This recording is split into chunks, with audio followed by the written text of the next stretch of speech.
Okay. Hi, everybody. My name is Alyssa Prettyman for alyssayoga.com. And this is sort of an unplanned, impromptu lecture on the breath or just discussion on the breath. I'm going to put in my earbud because I think the sound quality is just a little bit better when you're in my ear. So a lot of my vinyasa classes this week were focusing on the breath. And I think a lot of times in vinyasa, breath is taught almost as an afterthought. And it becomes an afterthought for those of us that are just purely physically focused. But the breath is super, super important in yoga. It's like, have you ever been reading a book or reading a magazine article and you get to the bottom and you're like, I have no idea what the hell I just read, or you know that you weren't really there the whole time, so you probably missed some key details of what was happening. That's sort of what it's like to practice yoga without any focus or awareness on what's happening with the breath. So historically, I guess, from a deeper perspective, right? If we look at the Yoga Sutras, which are just one of many writings on yoga, I'm really liking this translation these days. But there's another one here too. There's a bunch of them.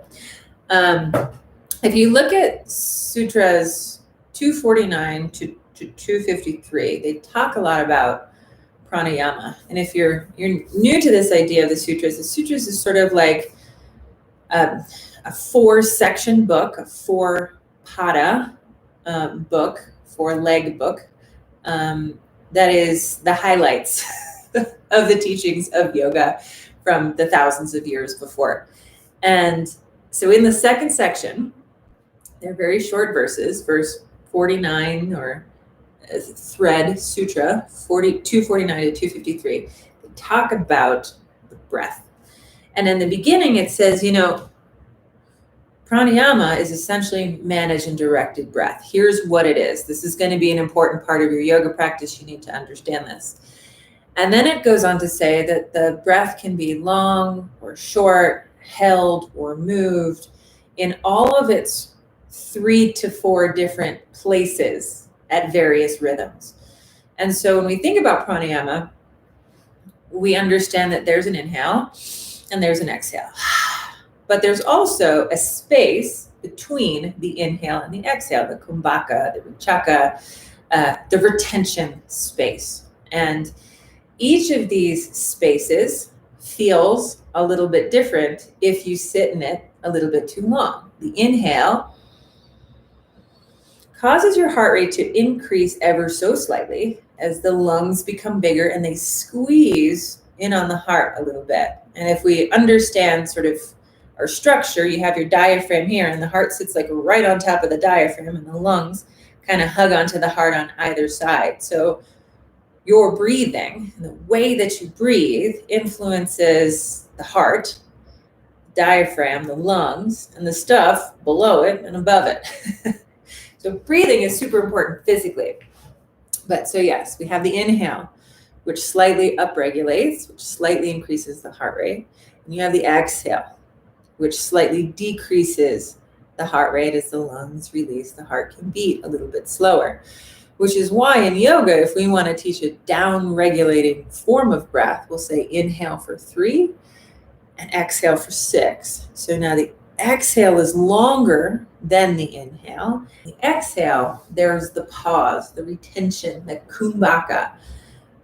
And when we think about practicing pranayama, any of those 4 spaces can move at any rhythm and duration in any combination. So I could inhale really slowly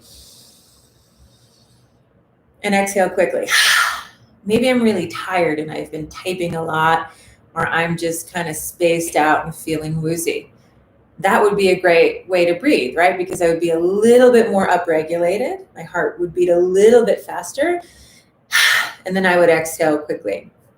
Maybe I need to focus. Maybe I want all 4 parts of the breath to be even. So that's square breathing or box breathing. Inhale for 4, hold for 4, exhale for 4, hold for 4.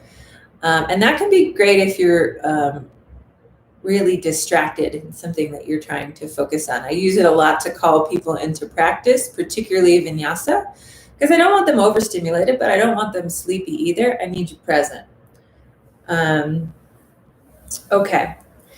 So the breath can be long or short, held or moving, and it's the focusing on those aspects of the breath that starts to prepare the mind for meditation.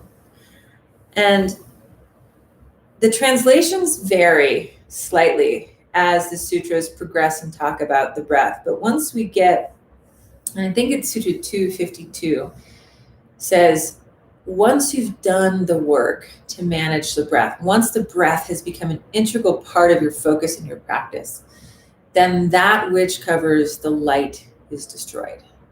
And it's written so beautifully in so many translations, but it's essentially saying that if you can steady the mind into the breath, then you can get rid of all that extraneous bullshit that's distracting you and covering your light.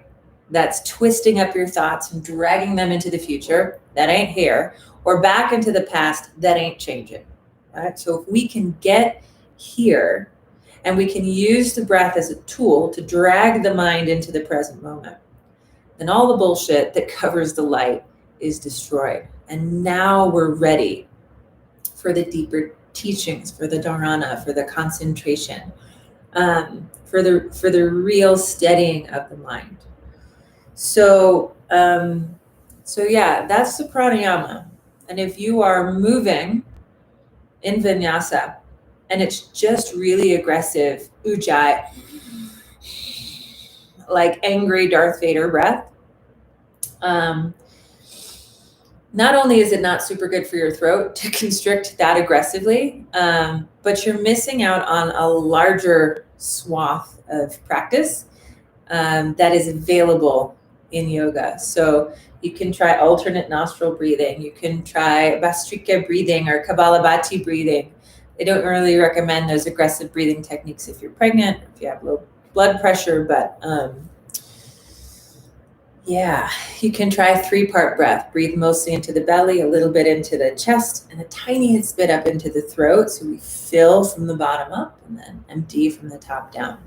So there is a rich and full breathing practice that is part of yoga that I just wanted to talk about. And I'm going to put this in the sort of beginners and intro to yoga section so that if you're new to yoga and the word pranayama seems boring or elusive or esoteric, that you understand that what it can deliver from a focus point of view, from a mental stability point of view, from an emotional stability point of view, is part of the secret sauce of what makes yoga yoga. I mean, you could mindlessly exercise and strap yourself to a treadmill, but I guarantee you, you're going to feel a lot different at the end of a yoga practice if your mind and your body and your breathing are working together. So that, you know, if we go back to the book analogy, right? You get to the end of the page, you have no idea what you read. You don't want to get to the end of your life and wonder what the hell happened back there. So using the breath to get the mind in the room, to get the mind in the moment with the body as it's practicing is part of this secret sauce, so that when we do get to the end of our book, we can look back and hopefully see that we were present and in it for every waking moment. And that's my speech on pranayama. Be well.